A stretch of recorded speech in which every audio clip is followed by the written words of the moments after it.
Welcome back. On this Motivational Monday, we are focusing on self-improvement. We all want to be the best versions of ourselves, of course, right? But how do we get there? Well, we've got some help for you. So we want to talk about peak performance, and you're a peak performance expert. We've got the best-selling author Delatorro McNeil II. His book is called Shift into a Higher Gear, Better Your Best, and Live Life to the Fullest. Delatorro, we love when you're here. Honored to be back. Oh, it's so nice to have you back. And I think if we just listen to the title of your book about shifting into a higher gear, yes, you kind of compare all of this to like gears in a car.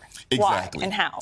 So here's what's powerful, Dylan, right? Automobiles have 4 gears: park, reverse, neutral, and drive. But motorcycles only come in 1 gear. Motorcycles only come in drive. Motorcycles only know forward, next, advance, tomorrow, growth, development.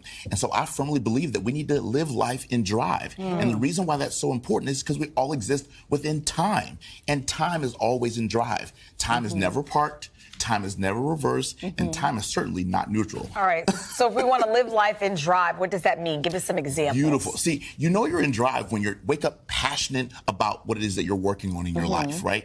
Every day when you wake up feeling like, listen, I've got a sense of purpose and assignment behind my life, right? When you wake up every day and you've made a decision that you're going to replace excuses with execution, I love that. You're in drive. Because here's the one of the things that I firmly believe. There is no St. John dress, there's no Armani suit, there's no Gucci bag, there's no yacht, no mansion more expensive than the excuses we make about why we cannot have what we want in life. So listen, you can make money or you can make excuses, but you can't make both. You can make excuses or have a great marriage. You can't do both. Have a great body or use excuses. You can't make both. So we got to replace excuses with execution, and that will keep us in drive. You forgot your notebook. No, I'm check.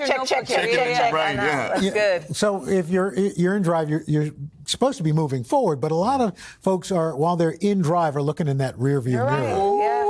That's a perfect setup, Al. 70% of people believe that they're stuck in the past. So let's take a minute and talk about that. That's 70 out of 100 people. That's 700 out of 1,000 folks feel stuck in the past. And Al, you just said something beautiful. In automobiles, there's a rear view mirror. Motorcycles don't come with a rear view mirror. Motorcycles come with side view mirrors because the past is a place of reference, not residence. We're not supposed to live in the past. So here's one of the things we got to understand. If we're going to shift out of that, because in the past is nothing that we can control or change. There's holding grudges, resentment, guilt, shame, bitterness. These are all. So how do you get rid of that? So how do we get rid of the negativity from the past? First thing we got to do is we got to focus on forgiveness. And we got to forgive 3 things. We got to forgive ourselves for the bad choices, bad decisions we've made from the past. We got to forgive other people, and we got to forgive God. A lot of people are stuck in bitterness and unforgiveness because they're mad at God about something, right? Forgive God. Yeah. Because you're like,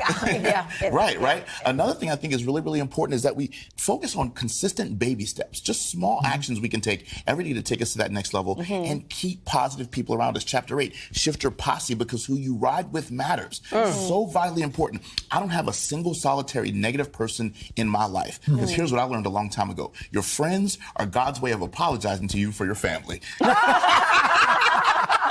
I like so, that. Delatorro, what happens when you wake up not in the most positive place? What do you do? The first thing I do every morning, Al, fantastic question, is I get up and I write in a gratitude journal every morning 8 things that I'm grateful for before the day even starts. Is it repetitive? No, every day. It could be something as small as air condition, hearing birds in the air, right? Rain falling on the windows. People you work with. People that I work with. Come on, somebody, this amazing team. I write down a list of what I'm grateful for because here's what I've learned. Our mind is just like a radio. Whatever station we tune into is the frequency we receive. Hold on, let that marinate. Right. Okay, I'm going to say it again. Your mind is just like a radio.